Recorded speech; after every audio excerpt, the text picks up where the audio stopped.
آج میری شادی کی پہلی رات تھی اور میں خوش بھی تھا۔ میری امی نے میری بیوی کی بہت زیادہ تعریفیں کی تھیں، کہا تھا کہ ایسی خاندانی عورت تمہیں پھر کبھی نہیں ملے گی، لیکن میں کیا جانتا تھا کہ یہ خاندانی عورت شادی کی پہلی رات ہی مجھے تارے دکھا دے گی۔ میں کمرے میں داخل ہوا، اس نے گھونگھٹ سے ہی چیخنا چلانا شروع کر دیا۔ میں نے گھبرا کر جا کر اس کا گھونگھٹ پلٹا۔ مجھے دیکھ کر وہ مزید رونے لگی۔ کیا ہوا ہے؟ آپ ٹھیک تو ہیں؟ میں نے اسے آپ کہہ کر پکارا تو وہ اور زیادہ رونے لگی۔ میرے پیٹ میں درد ہو رہا ہے، میرا بچہ پیدا ہونے والا ہے، جلدی کریں، دائی کو بلائیں۔ یہ سن کر میرے تو ہوش اڑ گئے، پر جتنا اس نے شور مچایا تھا اور جو وہ چلا رہی تھی اسے دیکھ کر میں فوراً وہاں سے باہر بھاگا۔ اس وقت مجھے یہ بھی ذہن میں نہ رہا کہ یہ عورت میری بیوی ہے۔ آج ہماری شادی کی پہلی رات ہے، لیکن میں اس وقت اس کا درد سے چیخنا چلانا برداشت نہ کر سکا، سو میں فوراً باہر آیا۔ لیکن اس سے پہلے کہ میں باہر آتا، ایک عورت کمرے کے اندر داخل ہوئی۔ اس نے کالے رنگ کے کپڑے پہن رکھے تھے۔ اس کے ساتھ 4-5 اور بھی لڑکیاں تھیں، پر وہ کافی جوان لگ رہی تھیں۔ انہوں نے میری بیوی کو اپنی جگہ سے اٹھایا، پھر اس کے اوپر ایک چادر ڈال دی تاکہ کوئی مرد اسے نہ دیکھ سکے۔ پھر اسے چرپائی نما اسٹریچر پر اٹھا کر وہاں سے باہر لے گئیں۔ میں تو دیکھتا ہی رہ گیا، یہ کیا ہو رہا ہے؟ جہاں تک مجھے پتہ تھا میری بیوی ایک شریف اور خاندانی عورت تھی، پھر شادی کی پہلی رات ہی اسے بچہ کہاں سے پیدا ہو گیا؟ میں اپنی بیوی اور لڑکیوں کے پیچھے پیچھے گیا، پر انہوں نے باہر ایک گاڑی کھڑی کر رکھی تھی جس میں فوراً میری بیوی کو لٹایا گیا۔ اس سے پہلے کہ میں بھاگ کر گاڑی کے دروازے تک پہنچتا، گاڑی سٹارٹ کر کے سڑک پر دوڑ رہی تھی۔ میں بہت پریشان ہوا۔ میں نے آس پاس عورتوں کی طرف دیکھا، باقی سب بھی میری طرح ہکے بکے کھڑے تھے۔ شادی میں آئی عورتیں باتیں کرنے لگیں کہ کیا بات ہوئی ہے، یہ دلہن شادی کی پہلی رات ہی اسپتال کیوں جا رہی ہے؟ میں بھی باہر دولہا بنا کھڑا تھا، کسی کا شک مجھ پر بھی نہیں جا سکتا تھا۔ اب میں کسی کو کیا جواب دیتا کہ کیا سانحہ ہو گیا ہے میرے ساتھ؟ میں بھی ایک خاندانی اور شریف مرد تھا، مجھے اپنی بیوی کی سر عام بےعزتی نہیں کرنی چاہیے تھی، اس لیے میں خاموش ہو گیا۔ میں نے ان عورتوں کے سامنے ایک لفظ بھی نہیں کہا، کیونکہ میری بیوی ایک اونچے خاندان سے بیاہ کر آئی تھی، ایسے میں اس کی عزت نیلام نہیں کر سکتا تھا۔ تبھی میں اپنے کمرے میں گیا، غصے سے میرے ہاتھ پاؤں کانپ رہے تھے۔ میں نے سوچا کہ اپنے ماں باپ کو یہ بات بتاؤں، پر اس سے زیادہ ضروری اور قصوروار تو لڑکی کے والدین تھے جنہوں نے ایک حاملہ عورت کے ساتھ مجھے بیاہ دیا۔ کیا میرے اماں ابا کو بھی اس کی یہ بات نظر نہیں آئی؟ میں دل میں سوچنے لگا۔ تبھی میں نے اپنی بیوی کے رشتہ داروں کو فون ملایا۔ اس کے ابا نے کال اٹھائی تو میں نے ان پر غصہ کرنے کی بجائے دھیرے انداز میں یہ بات کہی۔ میں نے کہا، انکل آپ کی بیٹی کے ساتھ تو دائیاں اسپتال لے کر اسے چلی گئیں اور میں یہاں پر بیٹھا اپنی بے عزتی کا ماتم کر رہا ہوں۔ اگر آپ کی بیٹی کسی اور کے ساتھ چکر چلا رہی تھی، کم از کم آپ مجھے تو بتا دیتے۔ وہ کہنے لگے، کیا تم پاگل تو نہیں ہو گئے ہو؟ کیسی بکواس کر رہے ہو؟ میری بیٹی بالکل ٹھیک ٹھاک تھی، ایسا ہو ہی نہیں سکتا۔ لیکن ابھی وہ بات کر ہی رہے تھے کہ پیچھے سے ان کی بیوی آئی اور کہنے لگی کہ یہ ٹھیک کہہ رہا ہے۔ یہ بات سن کر ان کی تو جیسے آواز کانپنے لگی۔ انہوں نے فوراً فون بند کر دیا۔ اب تو مجھے بھی یقین ہو گیا تھا کہ میری بیوی کسی اور کے ساتھ امید سے تھی اور مجھے ان لوگوں نے صرف اور صرف بیوقوف بنایا۔ میں نے سوچا کہ میں اپنی بیوی کو جا کر طلاق دے دوں، لیکن اس سے پہلے کہ میں کوئی انتہائی قدم اٹھاتا، میری ماں کمرے کے اندر داخل ہوئی۔ کہنے لگی، بیٹا تم باہر آؤ، پریشان ہونے کی بالکل ضرورت نہیں ہے۔ میں نے کہا، ماں میری بیوی نے شادی کی رات کسی اور کا بچہ جنم دیا ہے اور میں پریشان بھی نہ ہوں؟ آپ یہ کیسی باتیں کر رہی ہیں؟ بیٹا میں تمہارے درد کو سمجھتی ہوں، لیکن پہلے تمہیں ہماری بات بھی ماننا ہوگی۔ ٹھیک ہے اماں، ساری زندگی آپ ہی کی مانتا آیا ہوں، اب بھی مان لوں گا۔ میں تو کوئی کھلونا ہوں، میرے لیے تو زندگی میں کبھی کسی نے نہ سوچا اور نہ میرا خیال کیا۔ ارے لڑکیوں کی طرح رو کیوں رہے ہو بیٹا؟ میں تمہارے بھلے کی بات کر رہی ہوں۔ باہر آؤ، نگین کے ماں باپ ہم سے ملنے کے لیے آئے ہیں، تمہیں بھی ان سے بات کرنا ہوگی، وہ تمہیں کچھ کہنا چاہتے ہیں۔ امی میں ان لوگوں سے کیا بات کروں؟ ابو روایتی ماں باپ کی طرح میرے پاؤں پکڑ کر یہی کہیں گے کہ ہماری بیٹی کی عزت رکھ لو، اس کی خطا کو معاف کر دو، ہماری اکلوتی بیٹی ہے، وغیرہ وغیرہ۔ آپ بتائیں، شوہر ہونے کے ناطے میرا کیا حق بنتا ہے؟ یہ نہ کہ میں اسے اسی کے لیے چھوڑ دوں جس کا وہ بچہ پیدا کر رہی ہے۔ ہوش میں آؤ بیٹا، ایسی کوئی بات نہیں۔ فی الحال کے لیے جو تمہارے ابو کہہ رہے ہیں وہی کرو۔ کیا چاہتے ہیں ابا؟ میں نے اماں سے پوچھا۔ ابا یہ چاہتے ہیں کہ تم اس لڑکی کے پاس اسپتال جاؤ اور وہاں جا کر سب سے پہلے تم اپنی بیوی کا حال چال پوچھو، پھر جو بچہ اس کے پاس پڑا ہوگا اسے اٹھا کر گلے لگاؤ، اسے چومو اور اسے اپناؤ سب کے سامنے۔ امی آپ ہوش میں تو ہیں؟ آپ لوگ میرے ماں باپ ہیں یا دشمن؟ میں جا کر ایک اور انسان کے، کسی اور شخص کے بچے کو گلے لگاؤں، اسے اپناؤں؟ یہ ہو ہی نہیں سکتا۔ میں نے کہا بیٹا ہم جو کہہ رہے ہیں تمہیں وہ کرنا پڑے گا، تمہیں ہماری قسم ہے۔ امی ابا دونوں ہی آ گئے اور تمہیں ابھی جانا ہوگا۔ اگر تم یہ کر لو گے بیٹا، گھر آؤ گے تو میں تمہیں ساری بات بتا دوں گی، تم جیسا کہو گے میں ویسا ہی کروں گی، اور تمہاری ہر بات پر ہمیں کوئی اعتراض نہیں ہوگا۔ اس کے بعد تمہارا دل مطمئن نہ ہوا بھلا گھر آ کے طلاق دے دینا، لیکن فی الحال کے لیے تم وہی کرو جو ہم کہہ رہے ہیں۔ اب اماں ابا کی بات ہی ایسی تھی، مجھے فوراً ان کی بات پر ہاں کہنا پڑا۔ انہوں نے یہ بھی کہہ دیا تھا کہ اگر میں مطمئن نہ ہوا تو بیوی کو طلاق دے سکتا ہوں۔ میں نے کہا کہ ٹھیک ہے، میں آپ کے کہنے پر اسے ملنے کے لیے چلا جاتا ہوں۔ یوں میں گھر سے نکلا اور آدھے گھنٹے سے پہلے اسپتال میں پہنچ گیا۔ اسپتال پہنچ کر میں نے دیکھا تو وارڈ میں جہاں میری بیوی کا داخلہ تھا وہاں تو کوئی میری بیوی کے نام کی عورت تھی ہی نہیں۔ میں نے ڈاکٹر سے پوچھا، کہنے لگے آپ کی بیوی ایک پرائیویٹ روم میں ہے۔ میں اس پرائیویٹ روم تک پہنچا، میرا دل زور زور سے دھڑک رہا تھا۔ اللہ کرے کہ یہ سچ نہ ہو بلکہ جھوٹ ہو۔ میری بیوی اللہ نے کتنے عرصے کے بعد شادی کی خوشی دکھائی اور یہ سب ہو گیا۔ آنکھوں میں ہلکی ہلکی نمی لیے میں کمرے کے باہر پہنچا۔ دروازہ کھولا تو سامنے 4-5 لڑکیاں بھی تھیں اور ساتھ میں ایک لڑکا بھی وہاں پر کھڑا تھا۔ لڑکا کوئی زیادہ خوبصورت نہیں تھا، معمولی سی شکل و صورت تھی، جبکہ اسے دیکھ کر لگتا تھا کہ وہ بہت زیادہ چالاک اور شاطر ہے۔ مجھے دیکھتی وہ چوکنا ہو کر کھڑا ہو گیا۔ تم کون ہو بھئی؟ میں نے اندر جاتی پوچھا۔ میں اس بچے کا باپ ہوں۔ میری بیوی کے پہلو میں پڑا بچہ دیکھ کر میرا خون کھول اٹھا، پر اماں ابا نے اپنی قسم دے کر کہا تھا کہ جو کہہ رہے ہیں وہی کرنا۔ آپ کا بچہ کیسے ہوا؟ یہ لڑکی میری بیوی ہے تو بچہ بھی میرا ہوا۔ میں نے کہا تو وہ آدمی شاطرانہ انداز میں مسکرا کر بولا، اچھا یہ کیسے ہو گیا؟ اتنا پیار ایک ہی رات میں؟ میری بیوی ضرور نگین نے آپ پر کوئی جادو کیا ہوگا۔ یہ کہہ کر وہ مسکرانے لگا اور پھر اس نے مجھے دھکا دے کر کمرے سے باہر نکلنے کی کوشش کی۔ میں کمرے کے باہر آ کر کھڑا ہو گیا۔ اس صورتحال سے کیسے نپٹوں؟ سوچنے لگا میں ابا کو فون کر کے ساری صورتحال بتا دیتا ہوں کہ محترمہ کا عاشق اپنا بچہ لینے کے لیے بھی آ گیا ہے، لیکن پھر مجھے اماں کی قسمیں یاد آ گئیں۔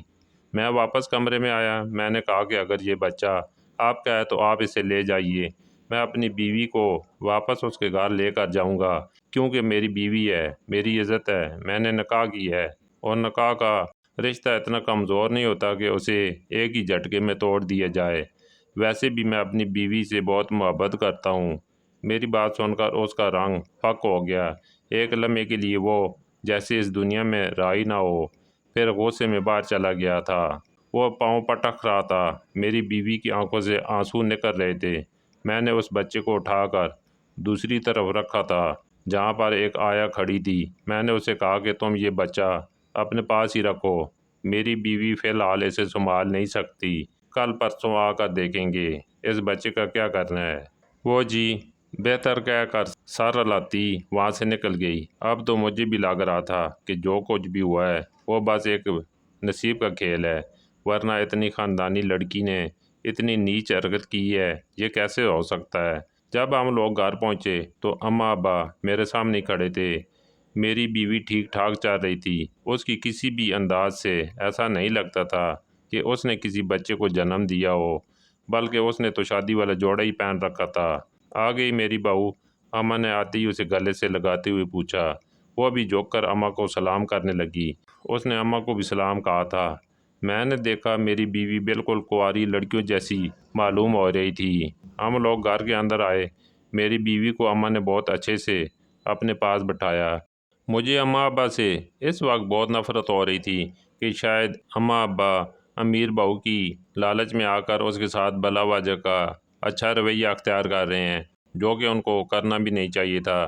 میری بیوی نے اتنی بڑی غلطی کی تھی، اب اس غلطی کی اس کو سزا تو ملنی چاہیے تھی، پر اماں تو اسے ایسے بٹھا رہی تھی جیسے وہ بہت پاک اور پرہیزگار لڑکی ہو اور ہماری خاندانی سے خاندانی بہو ہو۔ اور میں یہ بات اچھی طرح سے سمجھ رہا تھا کہ اماں ابا کو میری بیوی کے ساتھ آئے جہیز سے بھی مطلب ہے۔ وہ یہ چاہتے ہیں کہ یہ جہیز وہ اپنی بیٹی کو دے کر رخصت کر دیں اور پھر زندگی آسان ہو جائے۔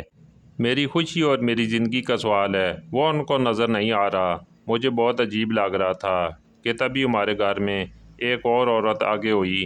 اس عورت کے ساتھ ایک آدمی بھی تھا جسے دیکھ کر میں حیران ہو گیا۔ یہ دونوں میاں بیوی لگ رہے تھے۔ میری بیوی نے بتایا کہ یہ میری بہن اور بہنوئی ہیں۔ انہوں نے ہاتھ میں بچہ اٹھا رکھا تھا۔ آتی ہی میری بہن کو چوما، پیار کرنے لگے اور بولی، میری بہن تمہارا بہت بہت شکریہ، تم نے مجھ پر بہت بڑا احسان کیا ہے، میں زندگی بھر تمہارا یہ احسان نہیں بھولوں گی۔ اللہ نے میرا گھر اجڑنے سے بچا لیا اور اس کا ذریعہ تم کو بنایا۔ اگر یہ بچہ نہیں ہوتا تو آج میں طلاق لے کر گھر آ جاتی۔ اس نے شکوہ کار نظروں سے اپنے شوہر کی طرف دیکھا بھی۔ بس یہ بلا وجہ کی باتیں نہ کیا کرو تم، وہ ناراض ہو کر بولا، پر وہ بھی خوش لگ رہا تھا۔ اب یہ بیٹا ہمارا ہوا، ہمارا خون ہے یہ، ہم اسے پالیں گے اور تمہیں بھی کبھی نہیں دیں گے۔ میری بیوی ان کی طرف دیکھ کر شرماتی ہوئی مسکرا رہی تھی۔ اچانک میری بیوی نے ایسا رویہ اختیار کر لیا جیسے کہ اس نے ابھی بچے کو جنم دیا ہو۔ بولی، مجھے یخنی لا کر دیں، میں بہت کمزوری محسوس کر رہی ہوں۔ نگین یہ بات سن کر فوراً اٹھ کھڑی ہوئی۔ ہاں کیوں نہیں، میں اپنی بہو کو ابھی جا کر گرم گرم یخنی لا کر دیتی ہوں، آخر میری بہن نے اتنا خوبصورت بیٹا جو جنم دیا ہے۔ اماں یہ کہہ کر کچن میں چلی گئی۔ میرا خون پھر سے کھولنے لگا۔ یہ اماں کو کیا ہو گیا ہے؟ پیسے کے پیچھے بالکل پاگل ہو گئی ہے، خاندانی اقدار بھی بھول گئی ہیں۔ میں بھی اماں کے پیچھے پیچھے کچن میں آ گیا۔ میں نے کہا، اماں آپ کا دماغ تو خراب نہیں ہو گیا؟ آرام کا بچہ پیدا کرنے پر آپ اسے بہو بہو کہہ رہی ہیں، اور خون اولاد، کیا تماشا ہے؟ آپ نے مجھے کیا کہا؟ جب میں آؤں گا تو آپ مجھے ساری باتیں بتائیں گی؟ ہاں بیٹا بتاؤں گی، میں کون سا بھاگ رہی ہوں، تم تھوڑا صبر کرو، ان لوگوں کو جانے دو، میں تمہیں ساری باتیں بتاتی ہوں۔ وہ بات جاننے کے بعد اگر تمہارا دل مطمئن نہ ہوا تو ان کے پیچھے پیچھے اپنی بیوی کو بھی بھیج دینا۔ اچھا ٹھیک ہے۔ میں اپنے دانت پیس کر رہ گیا۔ 1-2 گھنٹے کی مزید بات تھی، پھر بیوی کا فیصلہ بھی ہو جانا تھا۔ میں نے خاموشی اختیار کر لی۔ باہر آیا تو سب لوگ میری بیوی کو بڑی اچھی نظر سے دیکھ رہے تھے، جیسے اس نے کوئی کارنامہ کر دیا ہو۔ مجھے سمجھ نہیں آتی تھی کہ میں زندگی میں کیا غلطی کر بیٹھا ہوں جس کی وجہ سے اتنا بڑا عذاب میرے سر پر پڑ گیا ہے۔ اس بچی کی طرف دیکھ کر مجھے گھن آ رہی تھی۔ خیر وہ لوگ تقریباً 15-20 منٹ کے بعد وہاں سے نکل گئے۔ میں نے بھی خدا کا شکر ادا کیا کہ میں اب اپنی بیوی کو طلاق دے کر اس چیپٹر کو ہمیشہ کے لیے اپنی زندگی سے ختم کر دوں گا۔ پر پھر ماں نے جو کچھ مجھے سنانا شروع کیا اس نے میرا دل نرم کر دیا۔ بیٹا ہماری بات غور سے سنو، اماں نے مجھے اپنے سامنے بٹھاتے ہوئے کہا۔ ان کی بہو یعنی میری بیوی نگین بھی ہمارے سامنے ہی بیٹھی ہوئی تھی۔ اب مجھے بتاؤ کہ کیا تمہیں کہیں سے بھی لگتا ہے کہ تمہاری بیوی نے کوئی بچہ پیدا کیا ہے؟ میں نے اس کی طرف غور سے دیکھا۔ اماں مجھے کیا پتہ، گناہ گار ہی کو پتہ ہوتا ہے کہ اس نے کیا گناہ کیا ہے۔ ہاں بیٹا، لیکن بچہ پیدا کرنا گناہ نہیں ہے، اس کے ساتھ ساتھ بہت تکلیف دہ عمل سے گزرنا پڑتا ہے۔ تمہیں اپنی بیوی کے چہرے سے، اس کی صحت سے کہیں سے بھی معلوم ہو رہا ہے کہ یہ امید سے تھی اور اس نے ابھی 2.5 کلو کا بچہ پیدا کیا ہے؟ نہیں اماں، مجھے لگتا تو نہیں ہے، پر جو کچھ ہوا میں اسے بھول بھی نہیں سکتا۔ اور اس نے اپنے منہ سے کہا کہ میرا بچہ پیدا ہونے والا ہے۔ میں غصے میں اٹھ کھڑا ہوا۔ اچھا بیٹا بیٹھو، ہم تمہیں ساری بات بتائیں گے۔ دراصل وہ بچہ اس کا نہیں تھا، جو تمہاری بیوی نے بچہ پیدا کیا وہ اس کا نہیں تھا۔ اماں نے ایک ایک لفظ چباتی ہوئی کہا۔ اماں میں بے وقوف نہیں ہوں، آپ کہیں گے کہ یہ پاک باز ہے تو میں مان لوں گا، میں نے طنزیہ انداز میں کہا۔ بیٹا ابھی تم اس عورت سے تو ملے تھے نا جو تمہیں یہاں پر دکھی تھی؟ چلو نگین اب اپنی زبانی اسے سنا دو کہ کیا بات ہوئی تھی تاکہ اس کا دماغ ٹھنڈا ہو۔ بہت ہی گرم مزاج کا بیٹا ہے، میری اماں نے میری طرف دیکھ کر کہا۔ تو نگین شروع ہوئی، میں جانتی ہوں کہ آپ کو یہ سب بہت برا لگا ہوگا، کوئی بھی شوہر ایسی چیز برداشت نہیں کر سکتا، لیکن آپ نے بہت بڑا ضرب دکھایا۔ مجھے سمجھ نہیں آتا کہ میں یہ بات کہاں سے شروع کروں۔ میں چھوٹی سی تھی جب میری بڑی بہن کی شادی ہو گئی۔ مجھے اپنی بڑی بہن بہت عزیز ہے۔ اس دنیا میں کچھ بھی نہیں ہے۔ اماں بھی اکثر بیمار رہتی تھی۔ میں نے زیادہ تر وقت اپنی بڑی بہن کے ساتھ گزارا ہے۔ کہتے ہیں کہ بڑی بہن ماں کے جیسی ہوتی ہے، اور میرے ساتھ بھی ایسا ہی ہوا تھا۔ میری بڑی بہن نے مجھ سے بہت محبت کی تھی، اور جب اس کی شادی ہوئی تو میں یوں روئی تھی جیسے میری اپنی رخصتی ہو۔ رو رو کر میرا برا حال تھا۔ باجی کے جانے کا غم 6 مہینے تک مجھے لگا رہا۔ میرا تو ٹھیک سے کھانا پینا بھی نہ ہوتا تھا۔ رفتہ رفتہ میں باجی کو سمجھ گئی تھی کہ ان کی خوشیاں اب بدل گئی ہیں۔ اب وہ ہم سے زیادہ اپنے سسرال والوں کے ساتھ خوش ہوتی ہیں۔ تبھی میں نے ان کا ساتھ دینا شروع کر دیا۔ پر ان 2 سالوں میں اللہ نے باجی کو اولاد سے نہیں نوازا تھا۔ ایک دن 2 سال بعد وہ گھر آئی تو ان کا چہرہ اجڑا ہوا لگ رہا تھا۔ لگتا تھا جیسے زندگی نے انہیں بہت بڑا سبق سکھا دیا ہو۔ اور پھر انہوں نے کہا کہ ان کی ساس اس بات پر اعتراض کر رہی ہے کہ ان کے ہاں ابھی تک اولاد پیدا کیوں نہیں ہوئی۔ میں نے باجی کو بٹھایا۔ ان کے چہرے پر آنسو تھے۔ میں نے کہا ہم اس سارے مسئلے کا حل نکال لیں گے، آپ بالکل فکر نہ کریں۔ باجی کو یقین نہیں آ رہا تھا کہ اس مسئلے کا حل بھی ہو سکتا ہے۔ میں نے کہا کہ آپ اپنے شوہر سے کہیں کہ ہم کوئی بچہ گود لے لیتے ہیں۔ میری بہن نے کہا کہ ٹھیک ہے، میں اس سے بات کروں گی، لیکن باجی کے شوہر نے عجیب شرط رکھ دی۔ کہنے لگے کہ ہم بچہ کسی کی گود سے نہیں لے سکتے۔ ہاں، اگر ہمارے خاندان میں کوئی بچہ ہو جو تمہارا ہی خون ہو تو پھر میں سوچ سکتا ہوں۔ اس کے علاوہ میں کسی کا بچہ کسی غیر کا بچہ لے کر نہیں پال سکتا۔ پہلے باجی نے اپنی دیورانی جیٹھانی کی طرف دیکھا، پر وہ تو ہوتی ناگن جیسی فطرت کی ہے، انہیں کیا کہا جا سکتا تھا۔ ان لوگوں نے تو صاف انکار کر دیا کہ ہم اپنا بچہ تمہیں نہیں دیں گے۔ تبھی باجی نے کہا کہ اب کیا کروں۔ میرے بہنوئی کو یہ بھی امید نہیں تھی کہ میکی کی طرف اس معاملے میں کسی قسم کی مدد ملے گی، کیونکہ ظاہر ہے میں اس وقت کم عمر تھی اور کوئی ایسا معاملہ نہیں تھا جس سے میری بہن کو اولاد مل سکتی۔ تبھی میں نے ابا پر زور دینا شروع کیا کہ آپ میری منگنی یا نکاح کر دیں۔ ابا میری بات کو سمجھتے تھے۔ انہوں نے آپ لوگوں کا رشتہ ڈھونڈا۔ آپ لوگ اچھے، شریف اور خاندانی لگے تو ابا نے یہ رشتہ جوڑ دیا۔ میں مانتی ہوں کہ مجھ سے بہت بڑی غلطی ہوئی۔ مجھے شادی کی رات ایسے نہیں کرنا چاہیے تھا۔ خیر، جب آپ کے ساتھ نکاح ہو گیا تو میں نے اپنی بہن اور بہنوئی کے سامنے یہ ظاہر کرنا شروع کر دیا کہ میں امید سے ہوں، کیونکہ ہم ایک دوسرے سے مل چکے تھے۔ میرے بہنوئی کو اس بات پر کوئی اعتراض نہیں ہوا، اور میری بہن کو بھی کیا اعتراض ہونا تھا۔ میں نے ان سے وعدہ کیا کہ یہ بچہ میں انہیں دے دوں گی، لیکن اصل میں کہاں امید سی تھی۔ آپ کو تو پتہ ہے کہ ہم نے تو بمشکل ایک دوسرے کا چہرہ دیکھا تھا، پر کیونکہ میرا بہنوئی کسی اور کی اولاد کو پالنا نہیں چاہتا تھا تو میں نے یہ جھوٹ بول دیا یہ بچہ ہمارا ہے۔ پھر میں نے اسپتال میں جا کر اتنا بڑا ناٹک کیا۔ یہ بات میرے بہنوئی اور بہن کو بھی پتہ چلی کہ میں شادی کی رات اسپتال گئی ہوں۔ جب کہ شادی میں آئے سبھی مہمانوں نے بھی اسی بات پر زور دیا۔ جب یہ بات ہر جگہ پھیل گئی تو بہنوئی کو یقین ہو گیا کہ یہ وہی بچہ ہے جس کے ساتھ میں امید سے تھی۔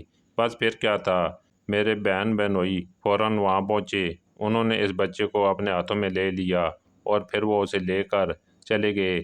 میرے ابا کو بھی میری اس بات پر بہت بڑا دھچکا لگا تھا۔ انہیں شاید دل کا دورہ پڑ جاتا۔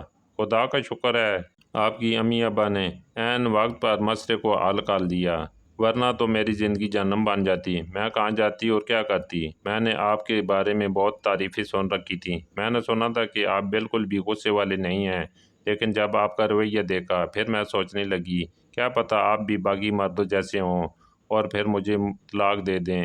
اس معاملے کے بعد مجھ پر یقین نہ کریں۔ تبھی آپ کا یقین آزمانے کے لیے میں نے اسپتال میں ایک لڑکے کو بلایا، اپنے کمرے میں اسے کھڑا کیا، اسے یہی کہا کہ وہ آپ سے کہے کہ میں اس بچے کا باپ ہوں، تاکہ میں آپ کے صبر کا امتحان ایک بار پھر لے لوں۔